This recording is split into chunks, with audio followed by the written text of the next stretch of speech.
right, with 2 victories tonight, the Boston Red Sox could break their franchise record of wins in a row. It would be 16, surpassing the 1946 record sustained when Ted Williams was playing. The Red Sox would obviously go on to lose the World Series against the St. Louis Cardinals, but that would be quite an achievement. And let me just remind you of this, folks. Only a mere, let's call it 5 weeks ago, we were labeling this team possibly the worst team in the last 10 years. Maybe even more. Perhaps the worst team in my lifetime. They were verging on finishing 15 games under 500. And now the script has flipped entirely in the Red Sox favor. And let's just say this. The Red Sox 14-game win streak, by the way, they were up 6-3 in the top of the 7th against the Baltimore Orioles here, with a chance to obviously equal it. Most of their games have been close, right? We're not saying that this has been, by any stretch of the imagination, a significant margin of wins. These have been close games. I can take you back to the game where the Red Sox took the lead in the top of the 10th against the New York Mets. They were trailing in the top of the 9th.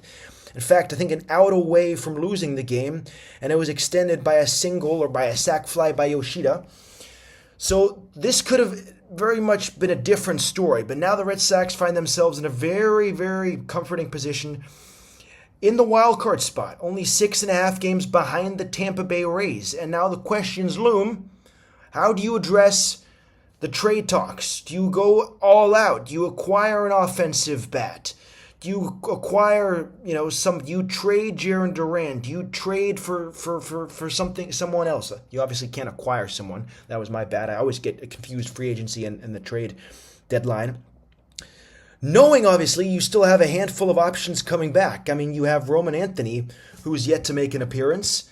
You have Garrett Crochet, who could come back. You have Tanner Houck, who's probably shut down. Moran, who could possibly return. Marcelo Meyer and Trevor Story, both who were kind of in bad spots to begin the season, to be honest. So a handful of players could still return, and that would obviously create interesting scenarios for the Red Sox. But right now, I think, what I said, I remember I made a video on this about 1 month ago. Maybe it was the time when I was lamenting their performances, and I said, give the young, inexperienced players, give them the time, give them the opportunity to blossom. This is now where you can take as many risks as you want, right? It can't get any worse from here. It can only get better. And I think that's that's very much the emphasis that Chad Tracy has put on this team is play with confidence, play with swagger. Don't be scared to make mistakes. It can't get any worse than this, and play as a team. And I think Wilson Contreras, his leadership has very much aided this side. I think he stepped up kind of to replace Alex Bregman, the hole that he left, rather. I think that you have guys like Cedane Rafaela, Wyllie Abreu, and even Siegler. I mean, the guys that bring the confidence, that bring the energy, bring the enthusiasm. Even Jarren Duran, despite his struggles, he's still very much been an integral part of this lineup. And so I think that if you count all those factors together, this is a very competent Red Sox team. It was only kind of waiting for things to click. And if you looked at the season, the Red Sox were going into the season with high hopes of I would say even surpassing what they achieved last year, and perhaps even not through the wild card, but finishing second in the American League East, and by extent then guaranteeing themselves a playoff position without having to go through the wild card. So if somebody got struck by a ball in the first game and woke up, let's say yesterday, they would have thought to themselves, okay, this is probably where we expected the Red Sox to be, perhaps 2-3 games over 500, perhaps more, 5 or 6 games as a whole over 500. But, it's hard as a Red Sox fan to now understand where they came from, where they were, I think, 17 games under 500? And this is a remarkable comeback, an absolutely remarkable comeback that could unify this team and propel them to achieve greater things. I was trying to look for parallels. I mean, the last team that comes to mind that had the energy, that was stacked in every position. The Red Sox, ironically, are not really stacked in every position. They have good players all around, but that's it, good. They're not stacked. 2018 team, right? That was the parallel that I was going to draw. And the irony about this 2018 team is they didn't even have a win streak like this. I don't know what the exact numbers were, But this is a team that finished, what, 116 and 400, 108 and 54. There we go.